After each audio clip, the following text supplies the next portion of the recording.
bonito e barato, maravilhoso, de cuja notícia nos chega pelos meios de mass media. Então a pergunta que se impõe é se nós, como sociedade, somos capazes de produzir este bom, bonito e barato. E a grande resposta é que não. A grande resposta é que, primeiro, este modelo de consumo não felicita ninguém, porque cada vez que você alcança um padrão, ele foge para outro mais sofisticado, de cuja informação você imediatamente toma notícia, e a ele você refere a sua impossível felicidade. Então a única felicidade possível, e essa é já a primeira grande tarefa para a humanidade, é um esforço de reespiritualização.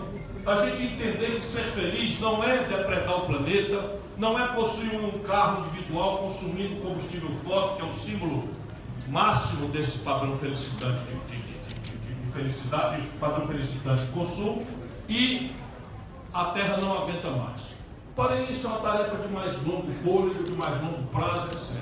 Por agora, o que se impõe para entendermos o drama brasileiro contemporâneo, as nossas contradições especializadas, por exemplo, o colapso da UERJ, o colapso das finanças públicas do Rio de Janeiro, nós precisamos impor um método ao debate. E é aí que está desertando a política brasileira.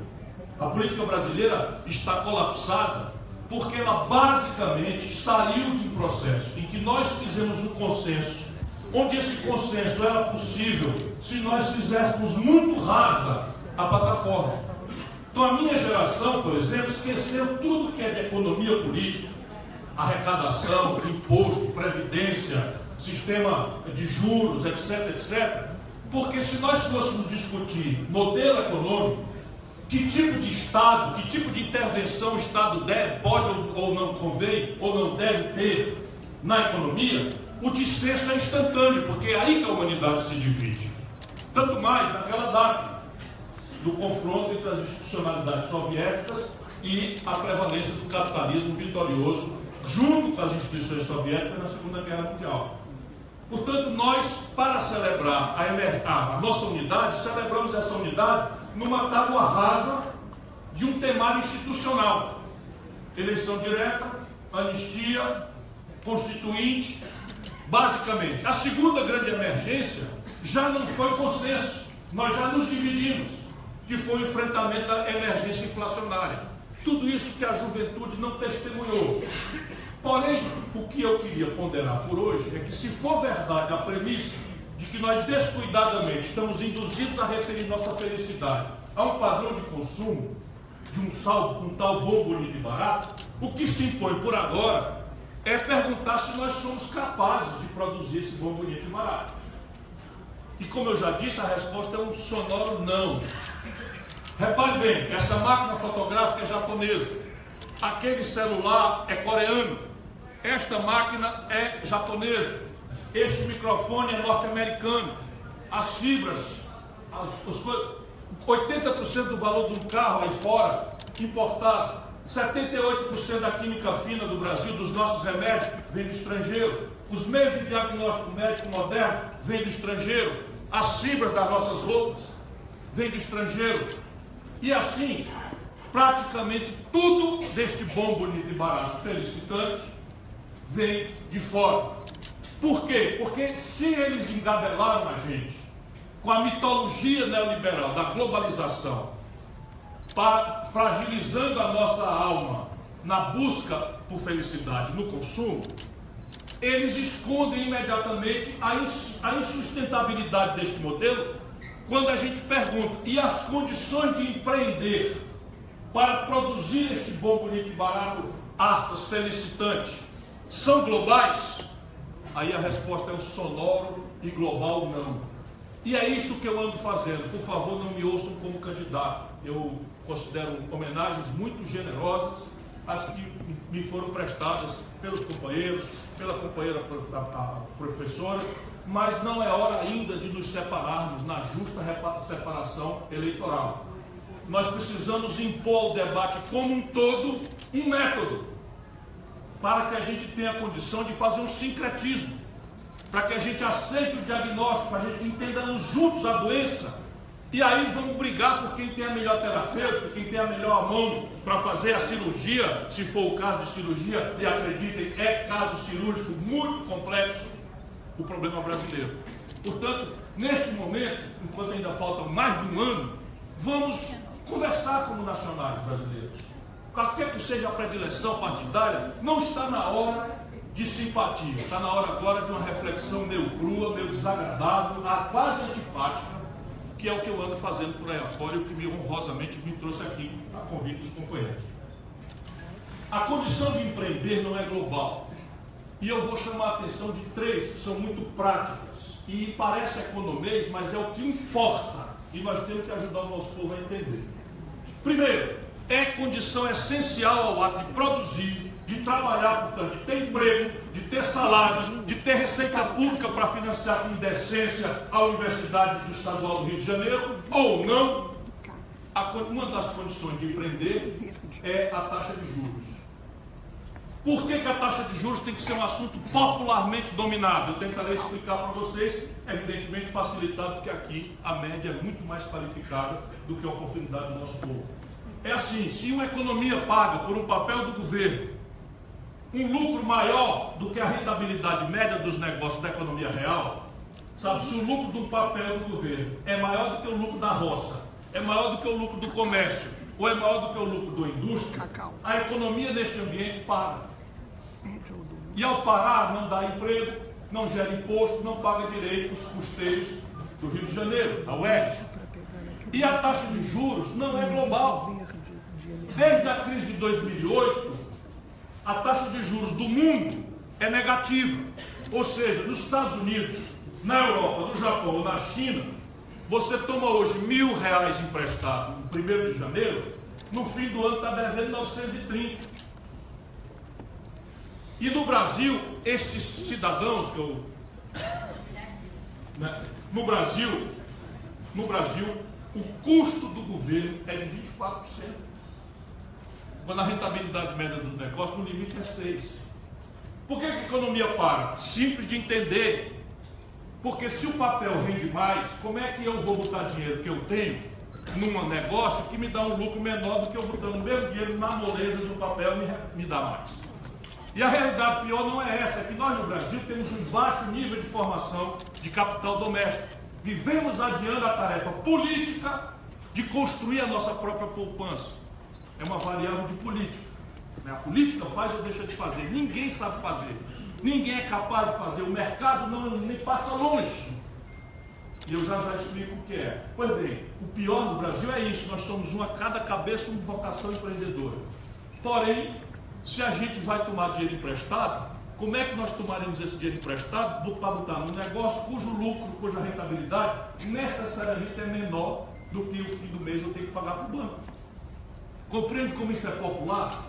E nós precisamos traduzir popularmente, que é uma brutal interdição, seja pela presunção estúpida da elite brasileira que o nosso povo é ignorante, incapaz de entender qualquer coisa, isto é mentira, seja porque aqui está o nó dos interesses reais que dominam a vida brasileira. Porque nós vivemos um eterno conflito distributivo e agora, despudoradamente, esse conflito distributivo apropriou-se do poder político completamente, e a nação brasileira, o Estado Nacional Brasileiro hoje é simplesmente uma máquina de transferência de dinheiro de quem trabalha e produz para o setor financeiro e para as 10 mil famílias do baronato que vivem do rentismo no país. Essa é a realidade do Brasil.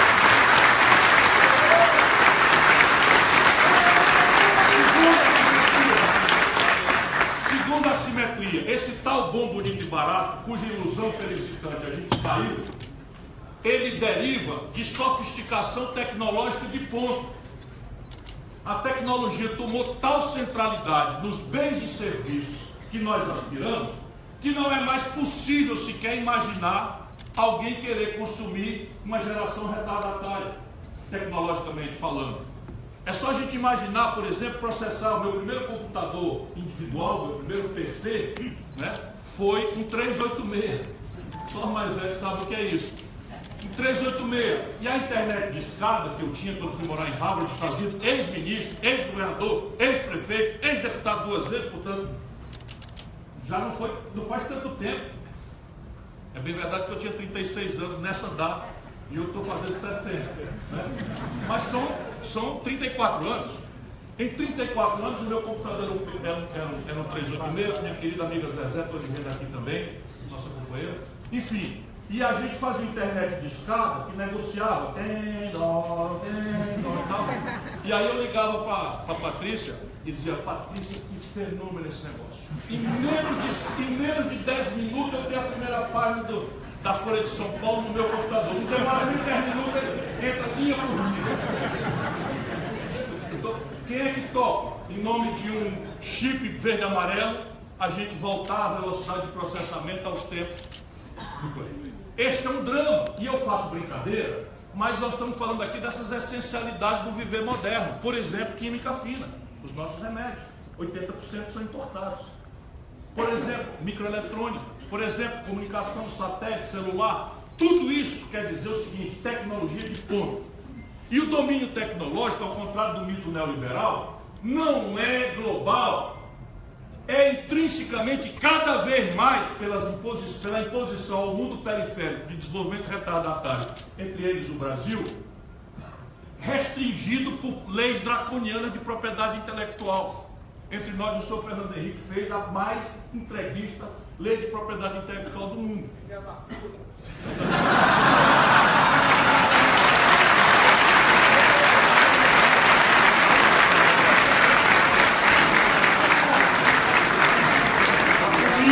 A política é que resolve os problemas para o bem e para o mal. Pois bem, o Brasil é um de 8 países do mundo, para ilustrar o que eu estou querendo dizer, que sabe montar um avião. E avião só 8 países do mundo sabem montar. O Brasil tem a Embraer. Pois bem. Eu acho que foi o primeiro que botou para lá. Foi um dos nossos que fez o primeiro. Agora sim, Aqueles fãs do bom. Foi. É verdade que foi no Paris, mas não faz mal nenhum. Pois bem, a Embraer vendeu para a Venezuela, no auge do boom do petróleo recente, que estava a $110 o barril. A Embraer vendeu 12 aviões Super Tucanos, que é um belo avião, apesar do nome, um belo avião. Belo avião.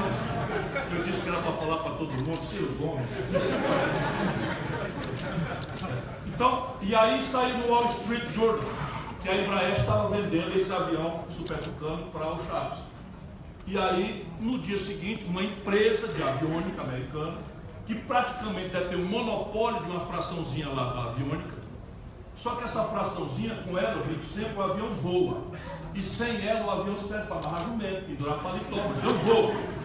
E aqui é um esclarecimento brincalhão para explicar que tecnologia é central ao processo de serviços e bens e não é crescentemente global, porque é uma variável imediata do nível de educação, do nível de investimento em gente, do nível de investimento em matemática, do nível de investimento em universidade. E o Brasil tem uma das estruturas mais precárias de educação. Temos metade da escolarização da Argentina. Metade da escolarização da Argentina. Somos menos escolarizados por média do que o povo cubano. Só para termos clareza da distância. Por média, o Brasil está defasado 3 gerações tecnológicas em relação à conta mundial. E isso está se agravando. Como é? E ainda quer massacrar os professores. Sim. Então, vamos lá, vamos entender a questão brasileira. Aqui pela porta dos fundos, que ninguém quer repartir com vocês a consciência disso. Terceira variável, escala. Aqui a humanidade vai tremer, já começou a tremer pela emergência da China. Mas as vanguardas produtivas globais, por fusão e incorporação, têm ganho de escalas extraordinários. E ninguém precisa ser economista para entender. Um bem ou serviço prestado em gigantesca quantidade, invariavelmente é mais barato o preço final do que custa produzir a mesma coisa em pequena quantidade. É assim, se for na Cobal comprar banana, estava dizendo lá na COP hoje, se tiver um belo sábado, muita gente querendo e podendo comprar banana e faltar banana, o preço da banana sobe. E é mais ou menos o que acontece na escala.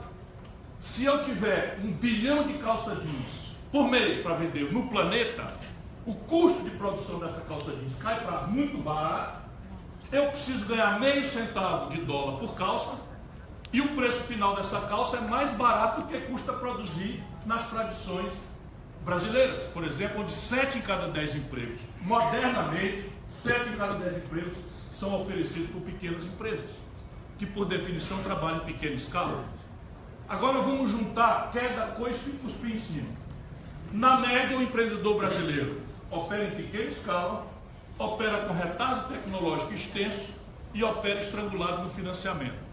E a mitologia neoliberal, arbitrada por nós outros, consumidores descuidados, despolitizados, induzidos a acreditar que ser feliz é acessar esse padrão maravilhoso de consumo, arbitramos a competição. Vamos falar sério, qual de nós entra no supermercado ou numa loja e compra uma coisa mais cara e mal ajambrada do que a outra, que é mais barata e mais qualificada, em homenagem ao nosso conterrâneo trabalhador ou ao nosso comunidade? Crescentemente nós estamos acordando para isso, as prateleiras de orgânico estão começando a crescer nos supermercados, mas ainda somos os bichos grilos que fazemos isso. Por médio consumo de massa, porque a renda é apertada, procura o financiado barato, o sofisticado tecnológico, que ganha produtividade de forma extraordinária, e aquele que apresenta-se em escala e ganha menos de meio centavo por unidade. Resultado prático, nós estamos aí com uma situação que pode ser desenhada a seguinte neste momento. O Brasil tem 14 milhões e 300 mil pessoas desempregadas hoje. Iremos a 15 milhões de pessoas desempregadas, o que será disparado a maior quantidade de desempregados da história do Brasil, ever, de todos os tempos. Nada nos impedirá, tanto mais os malefícios que estão fazendo, a condição estrategicamente errada do que está acontecendo no Brasil, iremos a 15 milhões de desempregados. Porém, antes do desemprego aberto, ou contemporâneo a ele, nós temos já 9 milhões de brasileiros na informalidade, no biscate, sendo empurrados para a informalidade e sendo reprimidos, como aquele vídeo que viralizou da Guarda Civil de São Paulo, né, tomando lá o carrinho do cara, quebrou o braço do camarada, etc, etc. E todo dia acontece em todas as cidades do Brasil, porque também a anarquia não é propriamente a resposta para os problemas. Se isto sendo verdade, o debate vem agora para uma encruzilhada. Uma cruzeta de dois caminhos. Primeiro, o redesenho, né, do nosso estar diante da vida para tentar politizar essa consciência. Volto a dizer, isso vai demorar, mas é tarefa indeclinável, inadiável dos estetas, dos artistas, dos intelectuais e dos políticos que têm alguma coisa na cabeça para além da minhoca de ganhar a eleição, né, e de botar defeito no adversário e perdoar os amigos, seja pelo que eles tiverem feito, que é realmente como o povo simplifica a política, botar defeito nos adversários e se auto-elogiar. Porém, o que impõe-se agora, como urgência, é uma inteligência de por que nós chegamos a esse ponto, que, sendo um diagnóstico correto, nos dá as pistas de um projeto novo. E isso é o que se impõe ao Brasil, volto a dizer, como método. Não precisa concordar comigo, haverá hora da gente se separar, haverá hora de eu buscar simpatias, haverá hora de eu afirmar minhas antipatias, mas neste momento é preciso que a gente pacifique o método, sem o que não se observa cientificamente o objeto, não é assim? O método científico, ou a gente observa o objeto, o método, ou nós vamos atirar errado. E aí eu sustento para a discussão que o Brasil está proibido de crescer por 3 razões, cada qual a mais grave, e juntas explicam essa tragédia generalizada que nós estamos vivendo. Primeiro, o passivo estrangulado do setor empresarial privado brasileiro. Então, o mundo empresarial brasileiro, finalmente, não consegue mais repassar com casco e tudo, porque vivia de oligopólios, impondo ao brasileiro um preço muito acima, porque a competição internacional não chegava com força no Brasil, e hoje não consegue mais empurrar para frente o consumidor descuidado as ineficiências do sistema financeiro. Então ele começou a quebrar, a se desnacionalizar, e basicamente o Brasil está se desindustrializando aceleradamente. Só para vocês terem um dado, a proporção da indústria brasileira em relação à nossa riqueza nacional este ano será equivalente ao que o Brasil tinha em 1910. Nós estamos regredindo de forma acelerada a virarmos, na divisão internacional do trabalho, um fornecedor de matérias-primas básicas de baixo valor agregado e de comida. Basicamente, é um modelo agrário exportador que tínhamos antes da Revolução de 30. agromineral, exportador, que tipo. Só que volta a lembrar, a nossa felicidade depende de um padrão de consumo que é basicamente de indústria. Como eu já tentei demonstrar, e isso não é trivial. Primeira razão, o estrangulamento do financiamento empresarial. Não é porque essa é a mais importante ou a menos importante, é apenas pedagogicamente em ordem de apresentação. Segundo, o colapso das finanças públicas. E o colapso das finanças públicas tem a ver também com juros. Por quê? Por que o Rio de Janeiro está em líquido? Por que eu não me somei a vocês quando vocês fizeram aí a manifestação personalizada no Pezão? Um minuto só.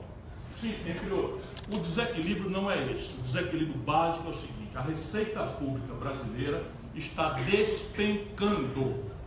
No Rio de Janeiro, viveu-se aqui um equívoco que é uma doença chamada doença da vaca holandesa. Doença holandesa. Qual seja, na hora que o petróleo bombou a $110, deu-se um conforto financeiro e as pessoas que não têm visão de Estado, não têm visão de país, não têm visão estratégica, não têm planejamento, gastaram por conta. Isso é a realidade também no Rio Grande do Sul, mas no Rio é o epicentro. O petróleo estava sendo vendido a $110, caiu, quando a Dilma caiu, estava vendido a 30. Resultado, o Rio começa a quebrar a perna.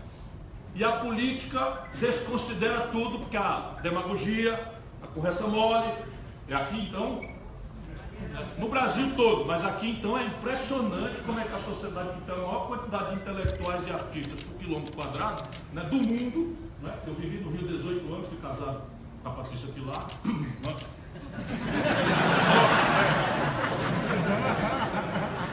né? E eu vejo essas coisas acontecerem. E isso aí não absolve nós outros do campo progressista. Porque o campo progressista também aqui adora um gueto. Haverá o dia de eu ser simpático, tá? Mas por enquanto eu preciso ajudar a gente a pensar.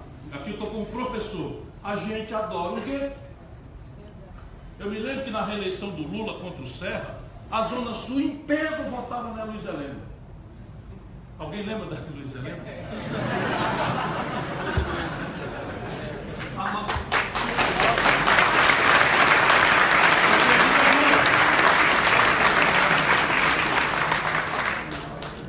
Vamos adiante. Primeira razão, o colapso das finanças privadas. Segunda razão, o colapso da situação pública. Eu quero fazer uma homenagem ao Rio. Nós combinamos hoje no PDT fazer um seminário em que nós deveríamos apresentar um conjunto de sugestões. Mas eu não quero me meter na política local, mas quero dizer a vocês que hoje, além da queda da receita do petróleo, o Rio de Janeiro experimenta uma queda que o Brasil inteiro está experimentando nas outras receitas. Porque nós estamos caindo ao redor de 11% a renda per capita do Brasil em 24 meses. Não há depressão econômica mais grave na história do nosso país. 11% de queda na renda per capita. E nós temos um sistema tributário que é extremamente sensível, porque cobra indiretamente do povão, porque o povão não tem consciência de contribuir, todos os preços mais graves. Então o resultado, a receita está despencando. E a principal despesa, depois de funcionário e aposentados, você tem o serviço da dívida. Explosivamente inflada por essa loucura de política monetária do governo federal. Então a política de vocês têm que achar os satanás que vocês têm que achar, localizá-los e tal. Mas é preciso não eleger alguém que amanhã vai simplesmente replicar o deixa que eu chuto. Porque o deixa que eu chuto desmoralizará o próximo. Desmoralizará o próximo se a sociedade carioca fluminense não tomar a si a consciência estratégica dos seus problemas. E é isso que eu estou propondo para o Brasil. Então repare bem, nós no Brasil temos o colapso do desenvolvimento produzido também pelo colapso da receita pública. Se nós somarmos tudo o que o Brasil orçou para investir esse ano, e a gente sabe também, por prática estatística, quase sem exceção, de que o que o orçado nunca é cumprido, né? Mas vamos supor, para argumentar que tudo que está orçado para 2017 seja aplicado. A União Federal está planejando, orçado, 0,4% do PIB de investimento. Só para vocês terem uma ideia, o último governo militar investiu 2,75% do PIB, o general Geisel Figueiredo. O Lula chegou a investir 1,7% do PIB. O Lula chegou a investir 1,7% do PIB. Este ano está orçado um investimento de 0,4% do PIB da União Federal. Vocês acham pouco, menos ou mais ou menos? Eu vou dizer, nós vamos gastar com o serviço da dívida quase 11% do PIB. E aí você vê, quase 11% do PIB, dinheiro público, serão drenados para o sistema financeiro e para as 10 mil famílias rentistas do país. E 0,4% serão investidos para todas as funcionalidades da União Federal.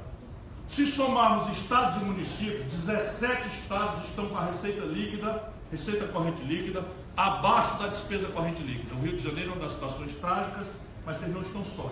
O Rio Grande do Sul está nessa, São Paulo está nessa.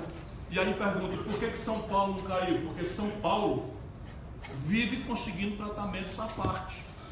Que os cariocas precisamos nos unir, eu já me botei como primeira pessoa do mundo, para exigir paridade do tratamento. São Paulo conseguiu eliminar no Supremo, completamente frontal à lei, e passou 8 meses sem pagar a União. Sabe quanto é que dá isso? 11 bilhões. Se o Rio passasse 8 meses sem pagar a União, os custeios todos estavam em dia. E quando caiu a liminar, que não tinha sustentação jurídica real nenhuma, eles não foram obrigados a pagar. Simplesmente o governo federal botou para frente. Essa é a questão. O Lula, o presidente da República, comprou a nossa caixa do governo de São Paulo, superfaturada, diz o mercado, em 3 vezes. Nossa caixa valia 1, Lula pagou 3 para São Paulo. Mas São Paulo está com a receita corrente líquida abaixo da despesa corrente líquida também. O Rio Grande do Sul, ferrado. Minas Gerais, ferrado. E isso tudo somando, o que resta dá 1,2 mais 0,4, 1,6% do PIB de investimento. Isso não cresce nem 0,5% da economia do país.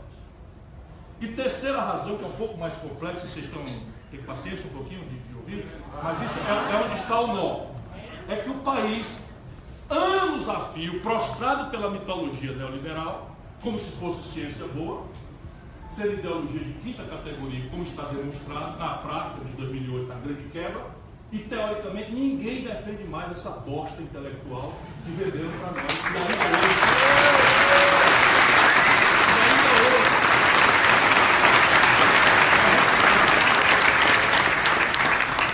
É que o Brasil, prostrado a isso, construiu estruturalmente um desequilíbrio nas nossas contas com o estrangeiro. E isso é estrutural, não é conjuntural. Como eu tentei demonstrar, todo o nosso modo moderno de viver e de consumo é conectado a uma importação. E as nossas tradições produtivas, que são produtos de baixo valor agregado, minério de ferro, petróleo bruto, soja, milho, etc., etc., experimentaram um boom de preços com a alavancagem da China. De maneira que quando o Lula tomou posse, lembra que o Fernando Henrique quebrou o Brasil e deu passagem à vitória do Lula. Quando o Lula entra, o Lula experimenta um boom de preços de commodities e empurra os benefícios dele, desse boom de commodities, para um ciclo de consumo felicitante, que parecia que dessa vez agora vai. Né? Fez coisas relevantes, importantes, nada institucional. Eu brinco para provocar, e é só para provocar, porque nós precisamos consertar o futuro, que a única inovação institucional que o Lula impôs à conjunta sociedade brasileira foi a tomada de 3 filhos.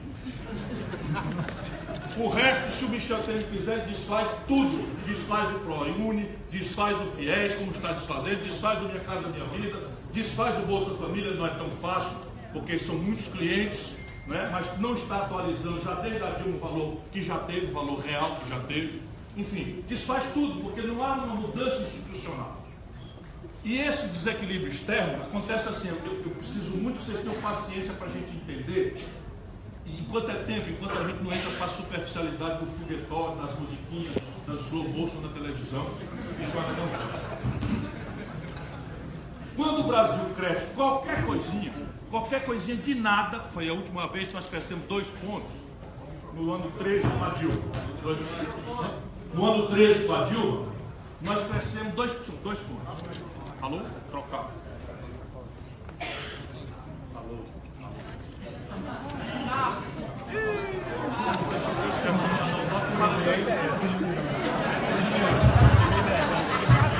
Fala. Me falar que eu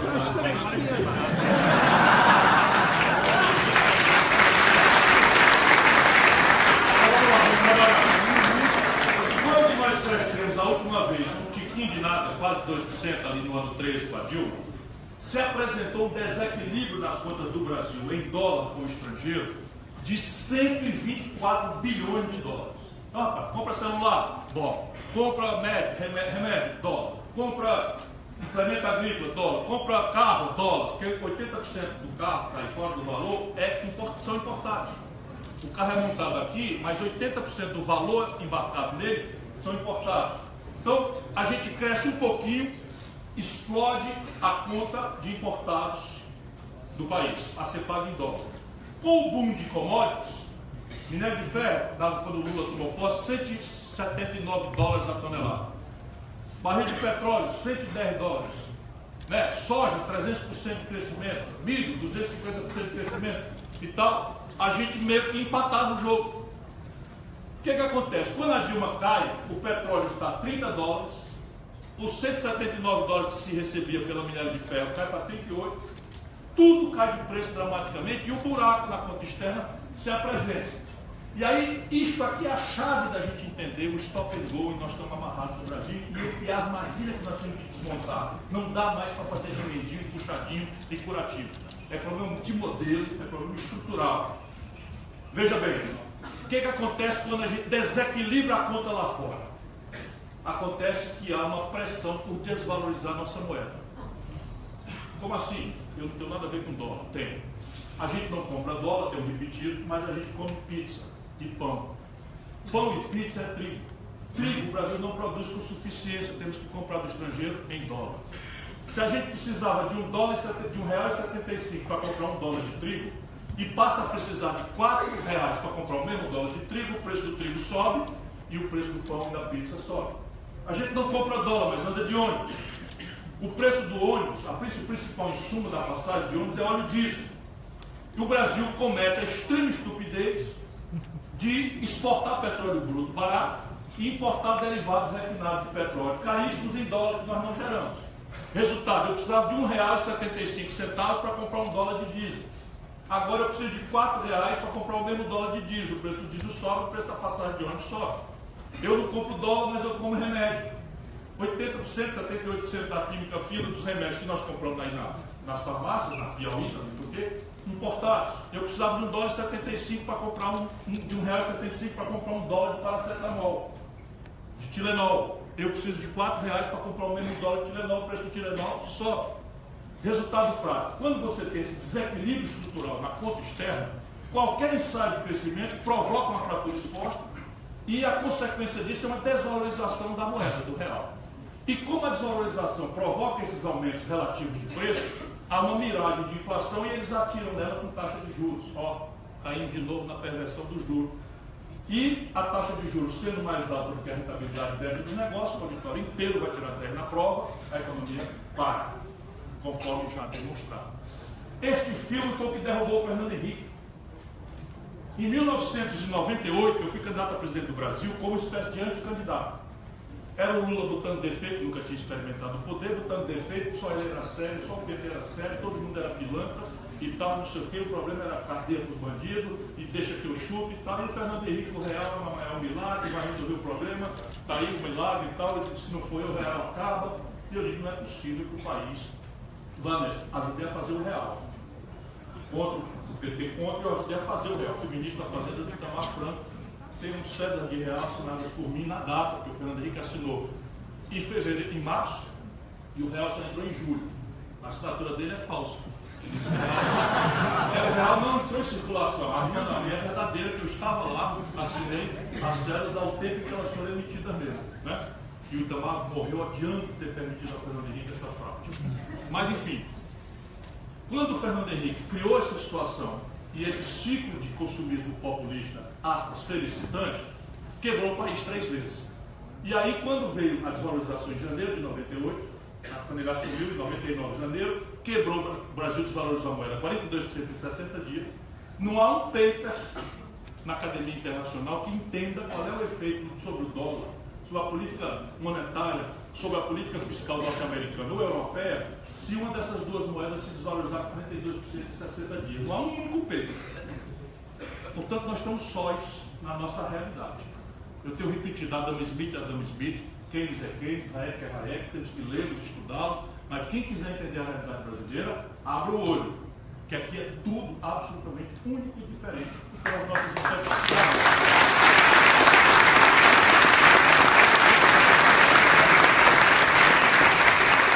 E aí, ó, efeito político desse debate, o Lula passa e ganha a eleição. O Lula governa, promove um ciclo de consumo felicitante um pouco mais largo, um pouco mais duradouro e um pouco mais em direção ao povão, mas também igualmente insustentável, financiado pelo ciclo exoticamente alto das commodities. Aí as commodities caem, a Dilma mistifica na eleição, troca política e confiança e cumplicidade com o povo, marketagem, o deixa que eu chuto, resultado, se elege, promove um tarifaço, 47% de reajuste de energia elétrica no Rio, 72% de reajuste em São Paulo, aumenta o preço da gasolina e os preços relativos, como eu já tentei demonstrar, por causa da desvalorização do câmbio, sobem todos. É rigorosamente o mesmo fio. Lá atrás, o Lula mais o PT fizeram um movimento fora FHC. O Lula assinou um pedido de impeachment do Fernando Henrique Cardoso e foi entregar na Câmara para o então presidente da Câmara, Michel Temer. Você acredita isso? Não é de lascar um negócio desse. Aí eu escrevo, sou amigo do Lula, escrevo artigo, vou procurar, não faça isso, pelo amor de Deus, remédio para governo ruim não é isso, na hora que a gente legitimar um remédio desse, vão usar contra nós e não sei o que, mas tem artigos escritos, etc. Vem o problema da Dilma, mesmo filho, desvaloriza o câmbio, 40%, 60 dias, taxa de juros alta, desemprego, desconstitui na base popular a legitimidade do mandato, a turma faz um pedido de impeachment, né? E nós perdemos a democracia, em meros 27 aninhos morreu a jovem e inexperiente democracia brasileira. Então não é mais possível repetir este filme e nós chegamos à contemporaneidade. Então, veja bem, 3 causas, se isto for correto, a pista para uma terapêutica está dada. Eu tenho muita vontade, porque me apaixonei pelo auditório, de continuar com vocês conversando. Mas repare bem, se é fato que o estrangulamento empresarial é causa central do colapso, parece ser tarefa de um ente qualquer que não é do mercado, a tarefa de consolidar isso. Até porque essa variável colapsou, não foi por ineficiência das nossas empresas, foi por estupidez da política pública que conduz o Banco Central brasileiro. Portanto, consolidar o passivo dessas empresas em bases legítimas, limpas, decentes, honestas e tal, é uma tarefa. Devolvê-las ao mercado, saneadas, comprometidas com investimento, com geração de trabalho, emprego, renda, salário, etc. Se é verdade que o colapso do setor público também é causa central, concorrente para o nosso de estagnação econômica, também é fato que nós precisamos consertar essas contas. E aí, evidentemente, que começam as divergências. Essa canalha que está aí requentou o thatcherismo, cheio de mofo, e está impondo uma agenda dos anos 80, completamente superada tecnicamente, não leva a coisa nenhuma, até os últimos documentos do Fundo Monetário Internacional já caíram em si de que esta modelagem faz, e aí faz o quê? Mantém a taxa de juros, que é uma das razões da ineficiência, ou a razão da ineficiência do sistema produtivo brasileiro, e aí os empresários que têm uma certa esquizofrenia. Quando eles estão na fábrica, na roça, ou no comércio, no balcão, eles sentem que tem uma coisa errada, e se põem, vamos dizer, com uma energia mudancista. Porém, esquizofrenicamente, eles apropriam renda, mal importamente que tem, apropriam na pessoa física a renda e hospedam no juro brasileiro, e passam a ganhar fortunas no rentismo. Então o que eles fazem? A mudança tem que acontecer, mas não mexe nisso, porque eu perco aqui e ganho aqui. Vamos mexer nos outros custos que me atrapalham a competitividade do sistema. Quais são? O custo do trabalho, o custo previdenciário e o custo tributário. E esse é um erro. Só para dar um exemplo prático do que eu estou querendo dizer, que como temos margem para consertar, eu não tenho esperança, eu sei o que me espera se eu for candidato. Eu não tenho a menor ilusão, do jeito que eu já conheço a estrada, tenho a menor ilusão, o cara que pensa o que eu penso, fala o que eu falo, abrir os conflitos que abri. Eu não sou condenado porque falei bosta aqui numa hora, ou uma palavra mais azeda. Eles pegam esta e falam, olha, o cara aí, tá, doutor. Eu sou condenado porque eu falei de sangue frio. de número, de transferência de renda daqui para lá, e quem apropria, de onde vem e tal. Pois bem, exemplo prático, por onde a gente pode consertar as finanças públicas?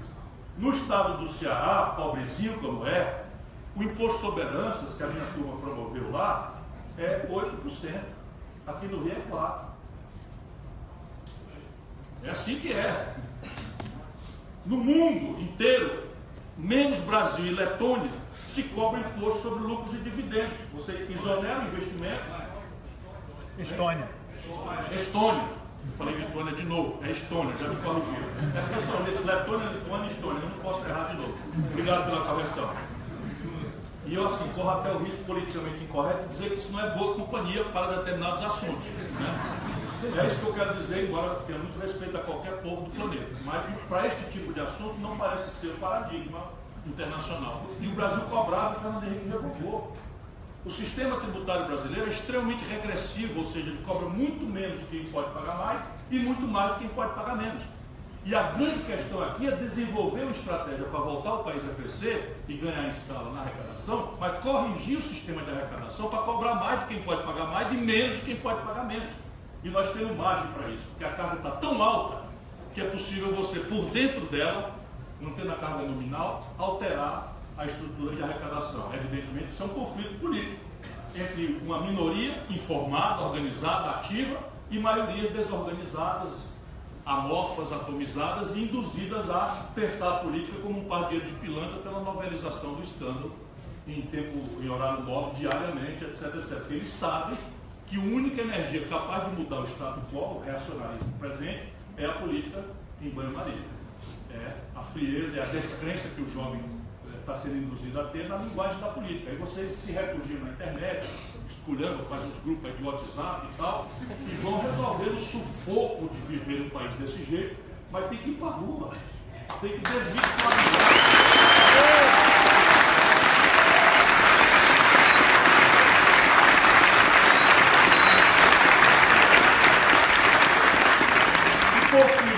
Claro que nós temos estrutural desequilíbrio nas contas externas com o Brasil, e acreditem comovidamente que é fato, nós precisamos entrar numa dinâmica de um projeto nacional de desenvolvimento que substitua esses desequilíbrios. E aqui nós temos que fazer a um só tempo a economia pós-industrial. Eu estive hoje na COP, a turma está fazendo biotecnologia, está fazendo nanotecnologia, nós temos que ir para lá, é o que a China está fazendo, mas nós temos que interromper a desindustrialização do Brasil e inaugurar um novo ciclo de indústria naqueles setores que não são arbitrários. São setores que germinam, onde nós já estamos gastando dinheiro, desequilíbrios na conta externa. Aí salta ao senhor aos olhos, petróleo e gás, 25 bilhões de dólares no buraco, porque o Brasil exporta petróleo bruto barato e importa derivados caros em dólar. O que é que nos impede de verticalizar uma indústria de petróleo e gás holística no país e virarmos exportadores de produtos de alto valor agregado, em polímeros, enfim, em toda uma petroquímica? Nada. É evidente que tem desafios tecnológicos, desafios de financiamento, desafios de escala, nós já conversamos sobre isso, mas nada que uma coordenação estratégica, governo lúcido, empresariado nacional, para fazer conta em real, e uma academia que tem a capacidade de responder aos desafios tecnológicos dessa estratégia, não possam oferecer no Brasil. Segundo, complexo industrial da saúde. 80% das encomendas governamentais da União Federal, que são 17 bilhões de dólares esse ano, importados. Substantiva parte disso, com patente vencida, que você com institutos de engenharia reversa, no lugar mais pobre da Amazônia, do Nordeste ou da metade sul do Rio Grande do Sul, você pode fazer uma réplica de determinadas coisas que a patente está vencida, não violar a propriedade intelectual de ninguém, incubar empresas com venture capital e contratos de pré-compra para jovens empreendedores do Brasil. Eu já fiz isso no Ceará, com coisas de baixo rudimento tecnológico, por exemplo, carteira escolar. O Ceará 100% importador de móveis escolares, perdendo poupança, sendo pobre demais. Peguei o Sebrae, mandei ele desmontar uma cadeira, fazer os móveis, botei o dedo no mapa do Ceará, São João do Aruaru, me lembro como se fosse hoje, que era o pior IDH do estado, vai ser aqui o polo moveleiro, né, do estado, na região do Vale do Jaguaribe. O Ceará virou 100% autossuficiente e exportador de imóveis. Evidentemente que isso é mais simples do que química fina, mas nada que nos impeça de fazer. Terceiro, complexo industrial do agronegócio. 40% dos custos de produção da agricultura mais pujante do mundo são importados. Não há uma fábrica brasileira de fertilizante, uma fábrica de agrotóxico, uma fábrica sequer de implementos agrícolas. O que justifica isso? O máximo de agregação é export nosso, é o esmagamento da soja, e isso já é monopólio das multinacionais. O máximo export já é, e tudo que agrega valor em soja é feito no estrangeiro e a gente compra aqui de volta. Em dólar, caríssimo, etc, etc. Que tem a ver com o universo inteiro. E por fim, o complexo industrial da defesa. Aqui são vários valores relevantes, sensíveis, estratégicos envolvidos. Mas estou pensando aqui em microeletrônica, foguete, propulsão nuclear, novos materiais, nanotecnologia, robótica, né? Dominar o ciclo do combustível nuclear para fins pacíficos, dominar a questão, né, dos armamentos. Nós já gastamos uma fortuna de bilhões de dólares, tudo importado. Quando o Lula quis, por exemplo, nós fizemos uma tensão com os americanos que queriam empurrar o F-18 para nós, completamente anacrônico, e nós já seguramos as pontas. A parte importante da queda da Dilma tem a ver também com isso. Não com isso só, um punhado de valores, e conseguimos um acordo de transferência 100% da tecnologia do Griffin, o caso sueco. É assim que a gente tem que fazer, e nós temos como fazer isso lutando por uma ordem internacional diferente dessa ordem monopolar que hoje nos trata como um protetorado. E aí estão os BRICS, que eles estão dissolvendo, desmanchando tudo. Por que BRICS? Não é porque a gente deve trocar o imperialismo americano pelo imperialismo chinês, eu estou noutra. Eu não participo desse esquerdismo que é a doença infantil do comunismo, como dizia Lenin, não o compositor. Que diz coisa muito mais linda. Mas o velho revolucionário soviético falava isso, que o esquerdismo é a doença infantil do comunismo. Então eu não quero trocar o imperialismo americano pelo imperialismo chinês. Mas no BRICS nós podemos obter 3 importantes coisas, não sem grande luta, porque o mundo não é fácil. Primeiro, um regime de preferências comerciais que nos permitam resolver o problema de escala. Lembra que é um dos elementos centrais da competitividade global? E o Brasil pode associar pequenos num ambiente experimental de política externa audaciosa, e os chineses, os russos, os indianos podem e devem dar regimes de preferência para nós brasileiros nas áreas que nós elegemos como sensíveis ao equilíbrio das nossas contas. Segundo, transferências tecnológicas sensíveis. Nós hoje somos embargados, como eu demonstrei o exemplo da Embraer, e eles podem nos dar transferências tecnológicas em todas as áreas que o Brasil pretende. Terceiro, a fundação já feita em Fortaleza do banco, que é o BRICS, o Banco do BRICS, que é a primeira instituição multilateral de financiamento depois da Segunda Guerra Mundial, rebelde a Bretton Woods. Ou seja, se você precisar de dinheiro, você não vai precisar se submeter ao receituário de Washington, que domina o Banco Mundial, Fundo Monetário Internacional, etc. Então é muita coisa para a gente não botar o povo na jogada, mas também é muito clara a possibilidade de a gente resolver o problema. Vamos lutar para devolver a democracia e as coisas têm que sair. Obrigado pela atenção.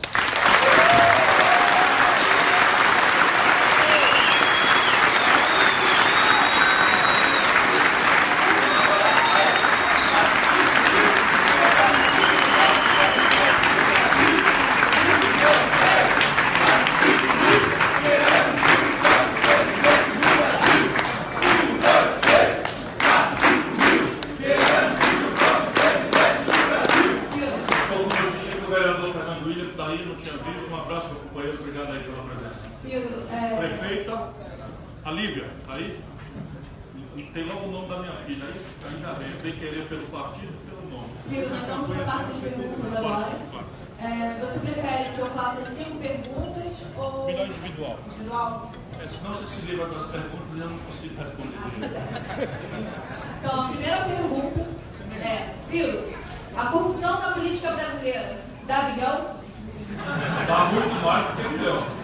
Só não alimentemos a ilusão de que este é o problema central, como a grande mídia quer ensinar. É um problema grave, é um problema gravíssimo, dá muito mais de bilhão, mas em orçamento de trilhão, tá? O orçamento brasileiro são 3 trilhões de orçamento nominal como um todo, quase 3 trilhões. 1,7 trilhão serviço para dívida. E isso a gente vai relativizando. Isso não é corrupção? É evidente que isso é corrupção. Depois você tem outras distorções. Por exemplo, qual é o país do mundo que gasta bilhões de reais com propaganda de setores monopolistas do Estado? Tipo Petrobras, BR Distribuidora, Banco do Brasil, Caixa Econômica, etc, etc, etc. Mas para você ver que não há apego na elite brasileira ao valor moral em si. Esse é um valor que eles sabem que o povo tem. O nosso povo é, em princípio, decente, cultiva a decência, se permite pequenas transgressões pela relativização da vida dura, da vida difícil. Então, pular uma cerca, no sentido literal ou no sentido figurado, a gente vai fazendo, mas isso tudo é derivado de uma nação que tem muito mais vantagem do que desvantagem dessa miscigenação, dessa moral católica, e agora envolvida a moral neopentecostal. Isso tudo tem contradições graves, porém, o mal da corrupção não são os bilhões, que são em si muito graves. O mal da corrupção é que eles tiram a crença da população no sistema. Ela tira qualquer possibilidade de um governante legítimo, por exemplo, pedir sacrifício, nas proporcionalidades de quem pode fazer, em que proporção o sacrifício. E nenhuma nação superou seus problemas estruturais sem momentos de sacrifício, sem momentos de coesão nacional. E veja que nós não estamos pedindo um esforço de soerguimento pós-guerra, como o Japão viveu, e em meros 30 anos era uma potência de novo. Nós não estamos pedindo do brasileiro um esforço de reerguer dos escombros, literalmente dos escombros, uma Europa queimada pelos bombardeios, tá? Desde a Guerra Civil Espanhola até a Segunda Guerra Mundial. E a Europa, com todas as suas dificuldades, construiu a mancha mais justa de equidade humana no planeta. Nós estamos pedindo coisa menor, mas é preciso dar exemplo. E, portanto, a corrupção, para mim, entra neste plano. Alguém me destacou aqui, e é fato, eu tenho 37 anos de vida pública, fui governador, fui ministro 2 vezes, fui prefeito de capital, enfim, tive 1000 oportunidades e eu nunca respondi a um inquérito, nem sequer para ser absolvido. Entretanto, eu quero dizer que isso nada mais é do que a minha obrigação. Por quê? Porque eu não sou a Marinha. Porque eu não sou a Marinha. A Marinha deixa a população acreditar que, porque ela é séria, e ela é séria, indo à presidência da República, a corrupção acaba. Não acaba, não. Eles vão derrubá-la também. Por quê? Porque na hora que você vai ao poder, a corrupção existirá. E você não pode prometer nem deixar as pessoas acreditarem que eu indo para lá não vai ter corrupção. Vai ter. O que eu posso prometer é que a impunidade não será o prêmio. E que eu não buscarei maiorias vender a República para 5 mineiros.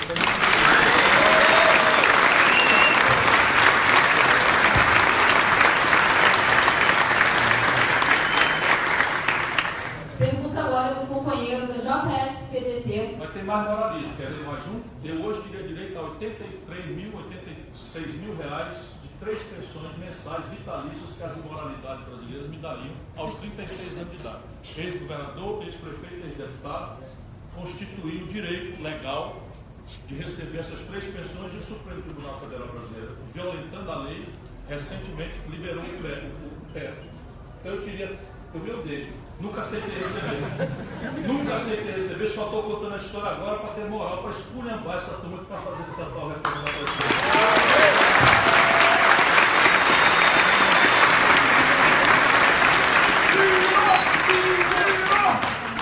A próxima pergunta é do companheiro Lucas Batista, da JSPDT. Ele é estudante da UF. Ele pergunta: como restaurar o projeto educacional de Darcy Ribeiro do Brizola? Como toda pergunta inteligente, isso não é uma pergunta, é um manifesto. Né? Veja, eles sofreram muito porque foram pioneiros na realidade brasileira. Mas hoje a ideia é muito forte. E hoje, por exemplo, o Ceará construiu, no nosso período agora, 200 escolas médias de tempo integral profissionalizantes. 200. Hoje, enfim, o Brasil inteiro está replicando essa iniciativa. O que nós temos é que sistematizar isso e aumentar o gasto por cabeça ano. Então, o professor falou aqui, se a gente repetir, conversa mole, que a educação é prioridade, e não procurar correspondência no gasto por aluno no ano, é tudo mentira. E eu devo informar-lhes que nós todos quietinhos em casa deixamos essa gente passar uma emenda à Constituição que determina pelos próximos 20 anos o congelamento dos gastos com saúde, educação, segurança pública, previdência social, ao valor nominal deste ano, mais a inflação pretérita, o que dá 3,5% de reajuste. Se qualquer corporação, ao longo dos próximos 20 anos, conseguir escapar desse controle, o que ela conseguir a maior será descontado dos outros interesses. Vocês imaginam quais serão os interesses mais punidos? Aqueles em que o interesse difuso, inorgânico, e mal informado e passivo representa educação e saúde. Tem jeito, mas vai dar trabalho. Primeiro tem jeito porque é o seguinte, antes de mais nada é impraticável. A metáfora é o seguinte, alguém me falou e eu copiei, porque eu não quero assumir a autoria. Eu não lembro quem foi, mas é genial a metáfora. É assim, nasceu um gatinho com um cachorrinho, e no primeiro dia a gente, para mimar o bichinho, mandou fazer uma coleira de aço inoxidável, do tamanho do pescocinho do bichinho, para não ficar frouxo, não cair e tal. E disse, meu filho, você vai ficar com isso aí pelos próximos 20 anos.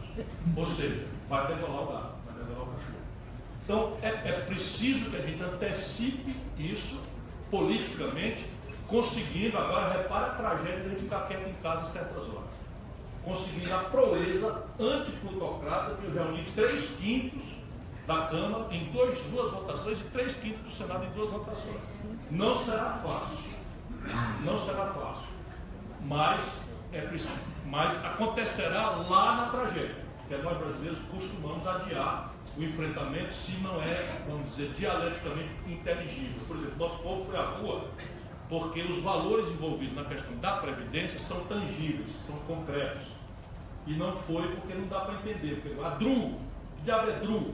Michel Temer passou uma emenda à Constituição que subtrai 30% das receitas da Previdência Social para jogar no poço sem fundo da dívida, da agiotagem oficial com juros inexplicavelmente altos. E nós nem sequer tomamos a notícia. Garanto, para provocar vocês, o bicho antipático vai querer se eleger desse jeito, não é possível. Mas garanto que 80% daqui não sabiam disso. E vocês são 1% mais qualificados da sociedade brasileira. Ou seja, nós precisamos, infelizmente, democracia não é um regime de concessão. Democracia é um regime de conquista. E cidadão que não conhece, não luta pelos seus direitos, muito provavelmente será posto sob suspeição de não merecer tê-los. E essa é o que se impõe para nós hoje. Né? É evidente que a nossa liderança tem nos faltado. É evidente que nós nunca fomos chamados ao protagonismo, porque mesmo na esquerda há uma vocação caudilhesca, personalista, né, de que confia em mim, deixa que eu chuto. Né? Nós fizemos isso, o Lula é campeão nisso. Todo o respeito, o carinho que eu tenho, é campeão, não é por nada, é latino-americanismo, nós não somos daqui mesmo, né? Então ele admira o Perón, admira o Getúlio, Getúlio ele não admira, né? Ele não gosta do Getúlio, gosta do Getúlio, foi o cara que mais avançou e se matou em homenagem ao país, ao povo brasileiro.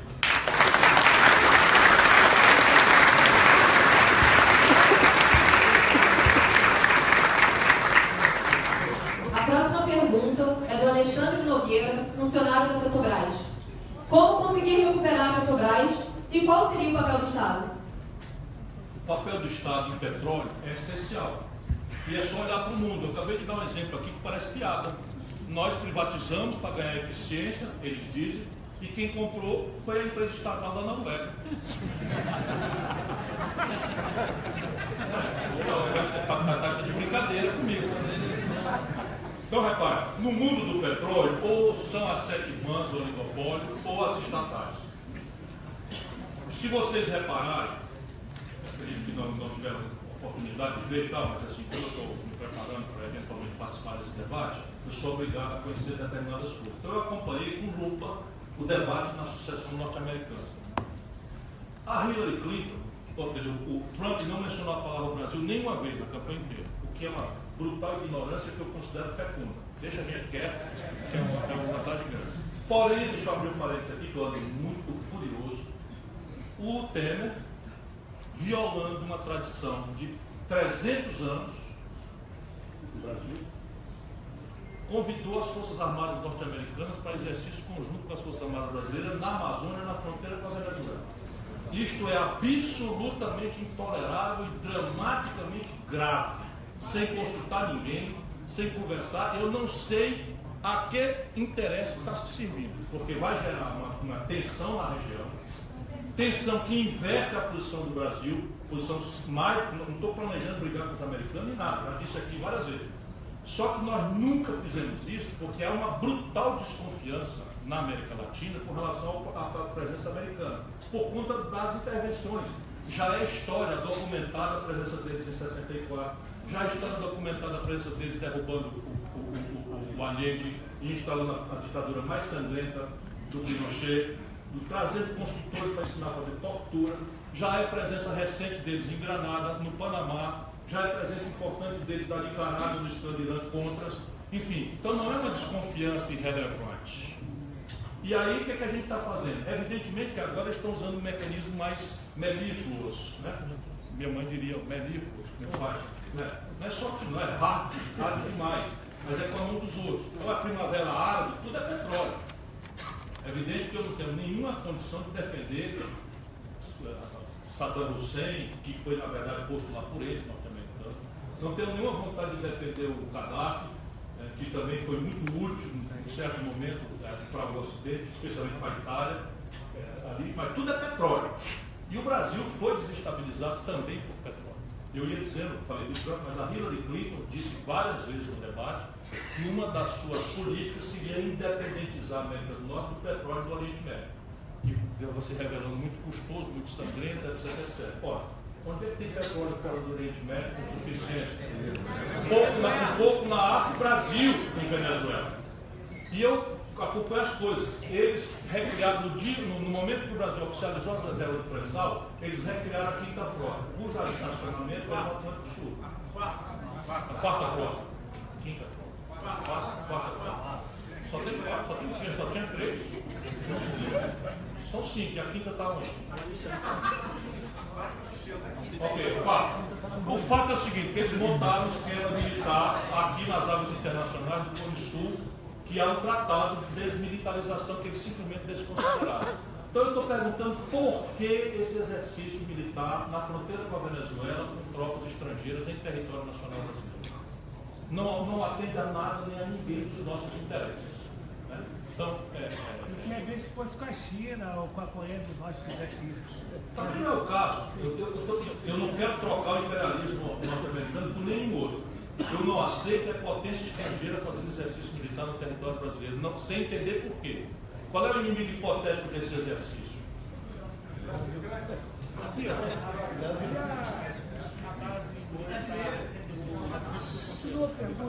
Não, essa é a questão. O Brasil vivia brigando com o Paraguai, porque o Paraguai aceitou que eles fizessem um aeroporto.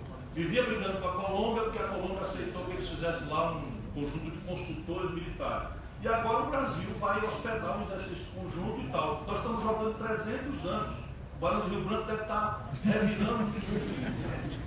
E eu não entendo a quem isso aproveita. Para quem produzir mais essa variável de desagregação regional, a quem interessa. Eu sei a quem interessa, e não é a nós brasileiros.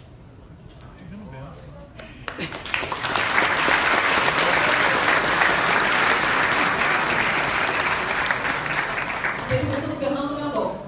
Ciro, a população brasileira, e principalmente a população fluminense e carioca, tem estado acuada pelo grande aumento na violência. O número de pessoas que procuraram uma saída para a questão em políticas extremistas, que simplificam a questão com o aumento da repressão policial, tem aumentado, principalmente na classe média brasileira. Tendo em vista sua experiência como governador do Estado, como a União pode ajudar na questão de segurança pública, o que pensa sobre abrir a possibilidade dos Estados unificarem a Polícia Civil e a Polícia Militar? E o que falar para essas pessoas que questionam a política da segurança pública implementada nos últimos 13 anos? Drogas. Eu quero, antes de mais nada, confessar que esse é o assunto que mais agrava minhas perplexidades em relação ao Brasil. E agrava porque eu tenho estudado experiências teóricas, tenho procurado vivências empíricas e tal, tenho pistas ali. Mas, por exemplo, a minha cidade, que é Sobral, no interior do Ceará, tem o melhor IDEB do Brasil. O melhor IDEB do Brasil.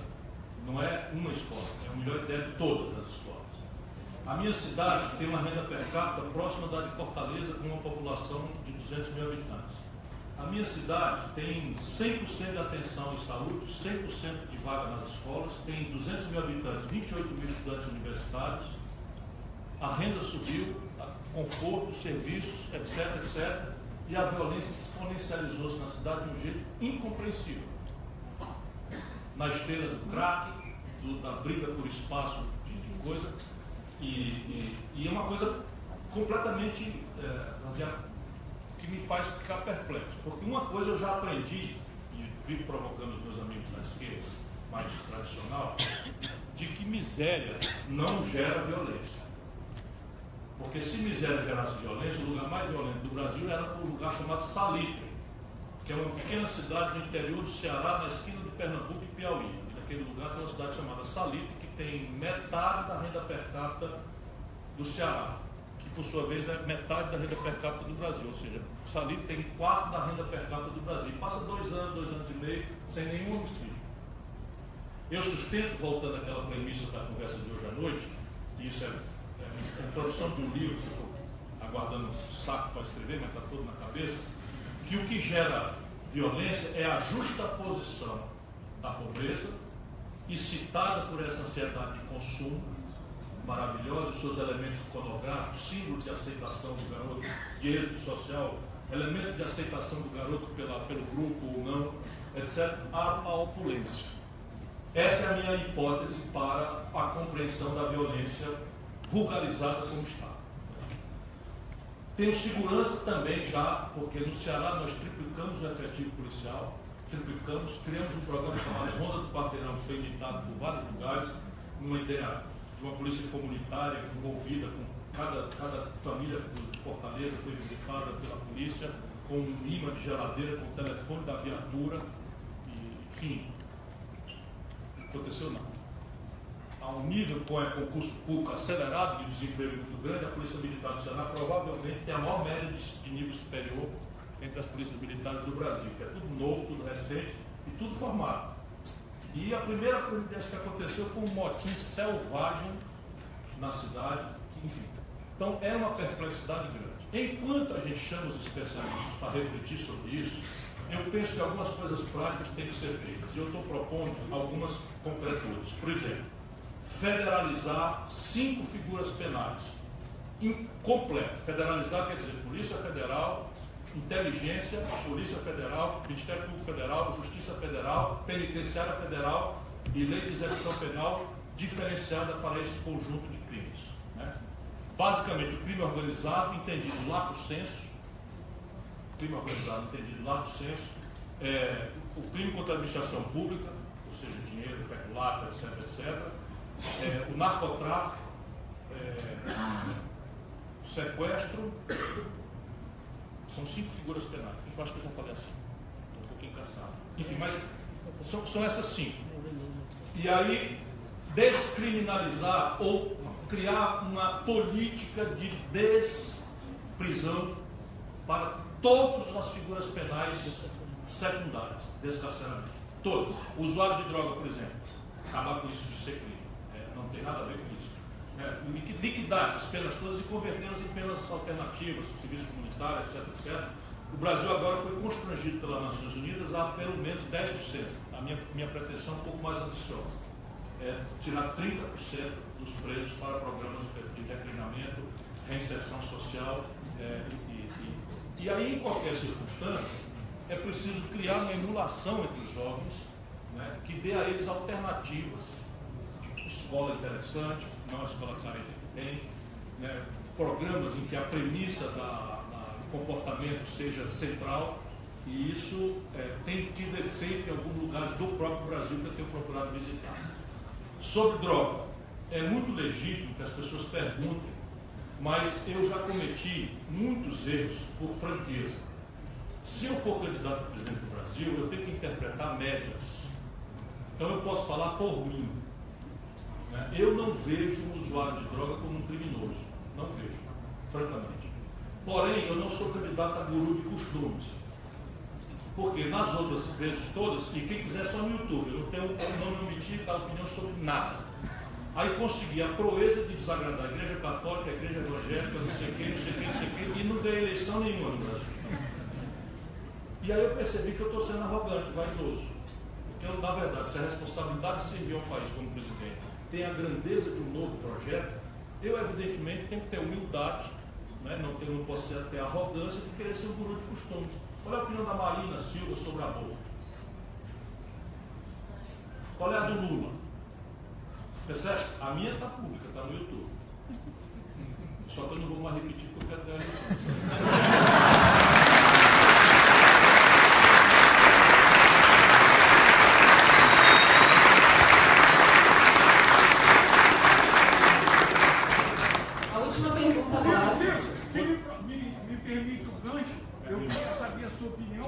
Sobre o problema das fronteiras, da vulnerabilidade das fronteiras no Brasil, que muito promove a violência no Brasil como um todo e principalmente nos grandes centros. Nós precisamos entender as fronteiras brasileiras, e nisso eu tenho uma certa profundidade, porque eu fui ministro da Integração Nacional. E um dos programas que eu criei foi um programa Faixa de Fronteira. E a ideia básica é que as fronteiras não sejam muros, mas pontes, de maneira a obter cooperação dos nossos vizinhos em todos os trechos, porque o Brasil é impoliciável. Nós temos 8.400 quilômetros de costa e quase 16 mil quilômetros de fronteira seca, em que essa fronteira seca ela é ultrapassada também por avião, em pistas clandestinas, etc, etc. Só um programa importante de cooperação com os nossos vizinhos, e em nenhuma circunstância eu aceito a ideia que os americanos marcaram para as Forças Armadas brasileiras de serem forças policiais especialmente encarregados do narcotráfico.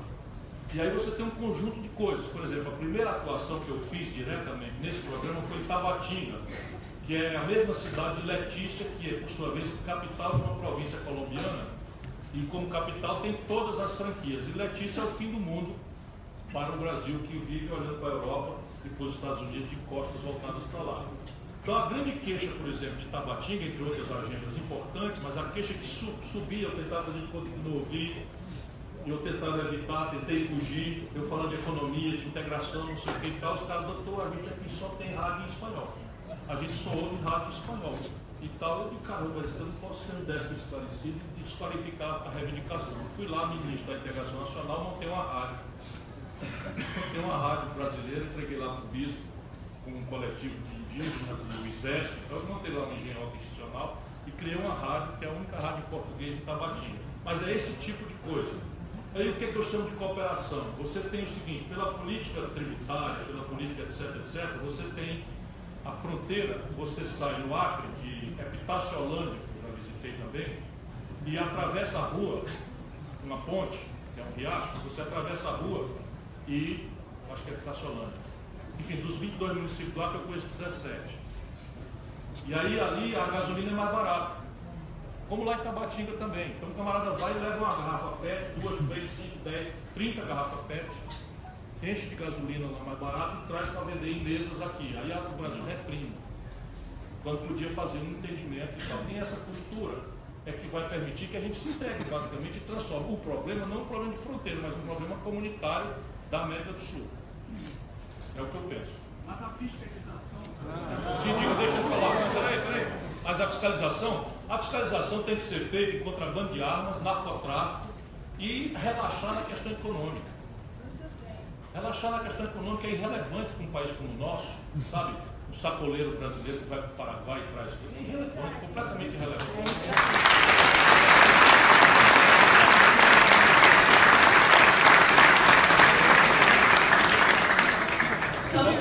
Só que eu devo lhe dizer que o contrabando de arma é feito pelos portos centrais do Brasil. É Rio de Janeiro e São Paulo, Santos. E aí você, por exemplo, eles demoraram anos para aceitar colocar um scanner. E o scanner que existe hoje ainda é feito por amostra. Quando você tem que fiscalizar, escanear 100% das cargas. Vamos voltar aqui, ó. Todo o poder a mesmo. Estamos caminhando para o final. Antes da última pergunta, eu vou passar alguns informes. O Cinto Perde, ele pediu para comunicar a campanha de doação de alimentos para os servidores, tá? O posto de arrecadação está sendo na sede do Cinto Perde, que é na sala 1020, aqui no primeiro andar, no bloco D.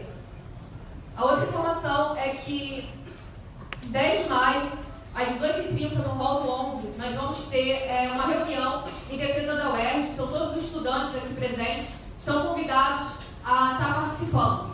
E 8 de junho, no auditório 11, a gente vai ter uma audiência pública sobre a crise da UERJ, que será convocada pela Frente Parlamentar da Defesa da UERJ na LERJ. Eu vou passar... Não, aqui, na UERJ. Eu vou passar para a última pergunta, desculpa, mas porque a gente já tem que encerrar. Eu vou sair aí fora, tipo. Então, a gente vai fazer uma pergunta agora sobre a... Ciro pode falar da federalização da educação? Eu acho interessante, pode...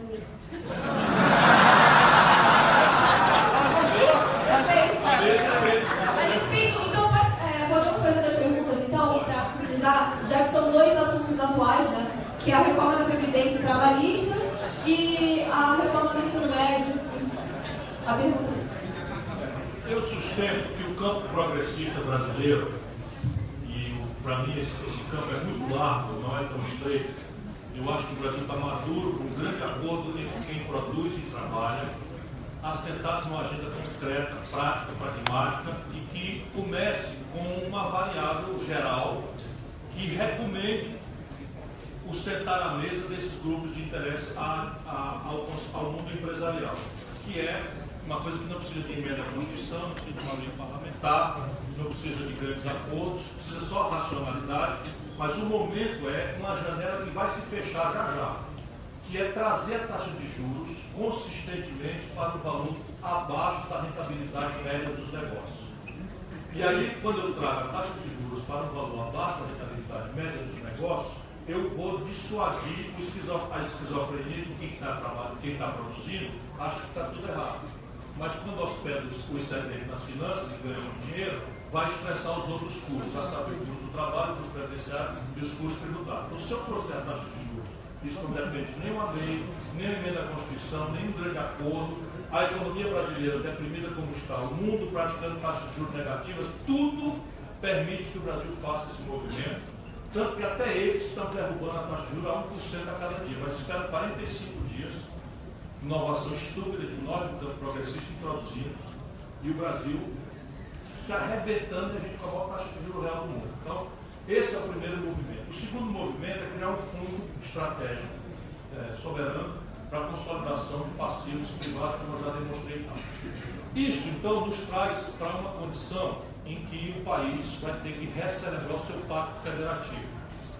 E na recelebração do pacto federativo, eu preguei por escrito a Dilma, a pedido dela, eu proponho uma reestruturação de todas as dívidas de todos os estados, de todos os municípios do país, na proporção não é, que não faça aqueles que honraram seus compromissos, que fizeram seus sacrifícios, etc., sejam tratados como otários. Eu já estou anunciando, já quase sentado na faixa, né, que se eu for presidente, não haverá refis, nem um dia.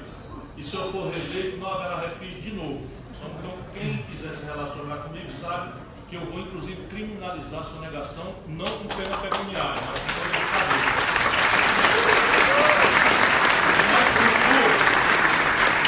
Na estrutura de repactuação do Pacto Federativo Brasileiro, eu admito a ideia de federalizar o ensino superior.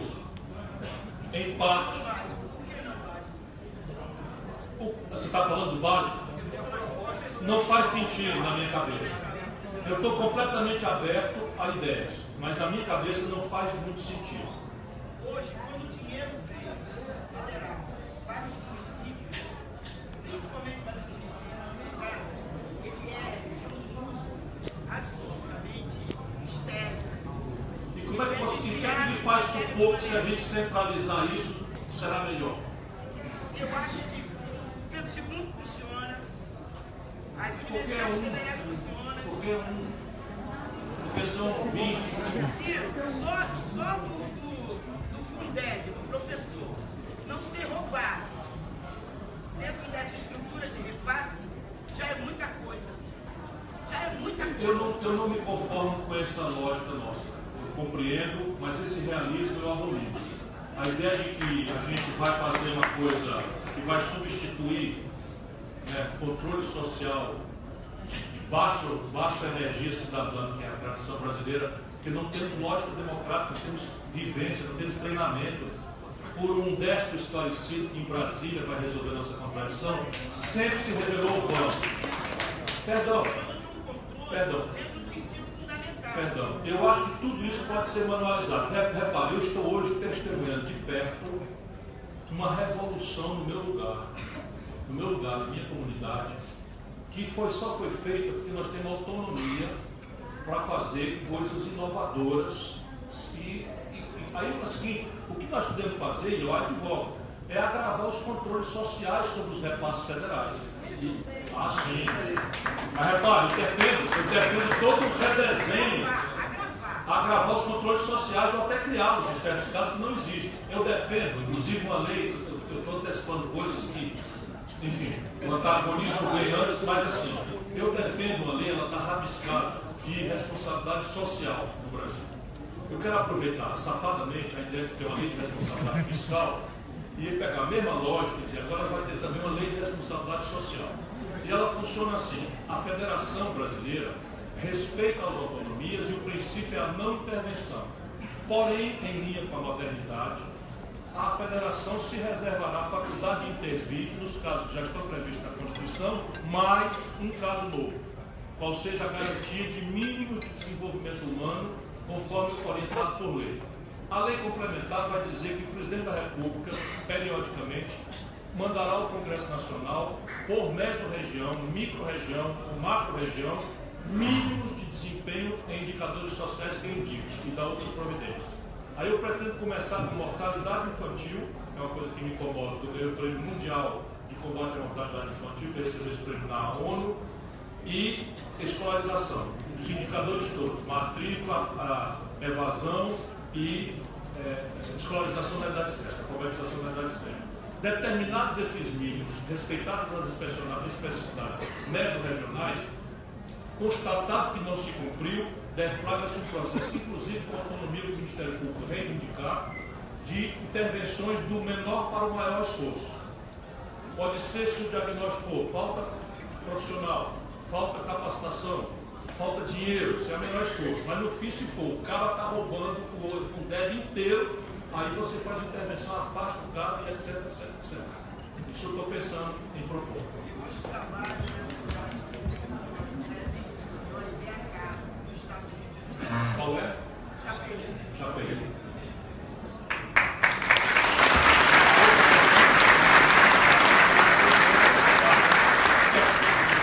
O negócio da reforma trabalhista é uma impertinência criminosa, mas eu acho que essa nós já perdemos. Mas ela é fácil de revogar. Ela é fácil de revogar porque é legislação livre, constitucional, e ela vai revelar uma selvageria tal que daqui 2 anos será relativamente politicamente simples propor a revogação dela.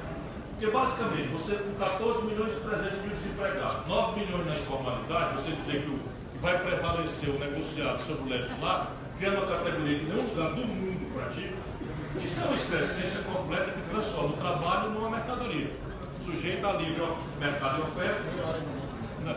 Mulher pode trabalhar num lugar insalubre a juízo do patrão que considera que não seja insalubre, grave. Então o negócio é tão aberrante que eu acho que isso aí a gente vai perder agora, mas vai ajudar na concretude a mobilizar o povo para a mudança. A da Previdência nós estamos ganhando, não ganhamos ainda. Portanto, é preciso, por favor, pelo amor de Deus, por amor à nação brasileira, que a gente atenda às convocações dos DCEs, dos sindicatos, seja do que for, nós temos que ser preparados. Esse ônibus advoga, nós temos que esquentar a linguagem. Acho que nós temos que esquentar. Cada um se precate, cada um se proteja, cada um evite correr risco. Eu quero que todo mundo volte para casa e colhe, mas é preciso dar um esquenta no Brasil. Eles estão começando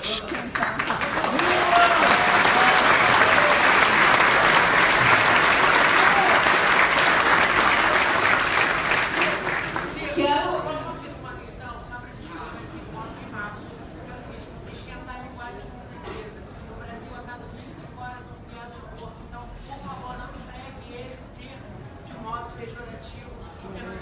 Sim, eu te agradeço muito você ter dito isso. Eu já entreguei esse termo.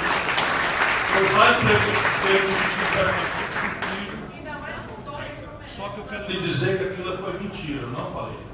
E alguém que me conhece sabe que eu não volto atrás do que eu digo. Eu posso pedir desculpa, mas negar o que eu falei, eu nunca fiz. Não falei jamais. Deixa eu só explicar. Eu fui na USP desse dado aqui, ó, no lançamento do manifesto, só estava a nossa turma, não tinha nem antagonismo, nem nada que justificasse. Cheguei com a minha mala atrasada, subi no palco, fui chamado a falar quase imediatamente, falei, corri para o aeroporto, fui embora, não aconteceu. E eu não, quando eu falo com uma contundência, mas não é vulgar, entendeu? Eu chamo filho de viado, brincando. Não sou homofóbico. Eu aprendi com uma professora chamada Nilceia, que foi ministra das mulheres, que a gente não é homofóbico nem misógino, mas a gente tende a reproduzir cultura. E eu fui criado em ambiente machista, então eu era um cara que gostava de ouvir piada de mulher e gostava de contar as piadas de mulher. Eu fui criado num ambiente que você chamava o outro de viado.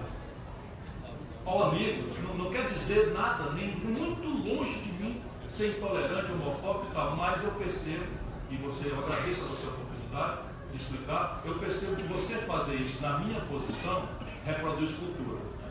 Portanto, eu tenho que me policiar, não me perdoo mais se eu deixar escapar. Se eu deixar, vou pedir desculpa.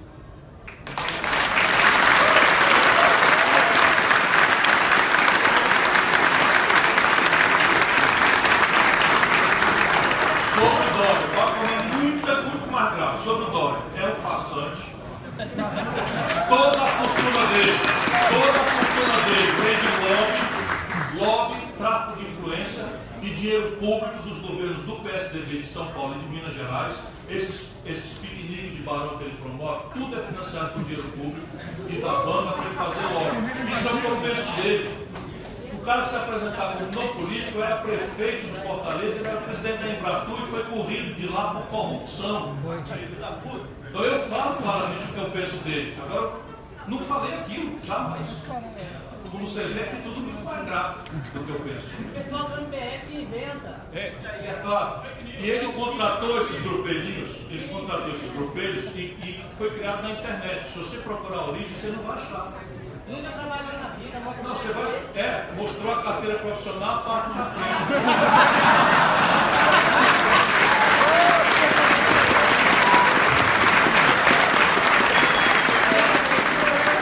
Quero agradecer a presença de todos aqui presentes. Quero agradecer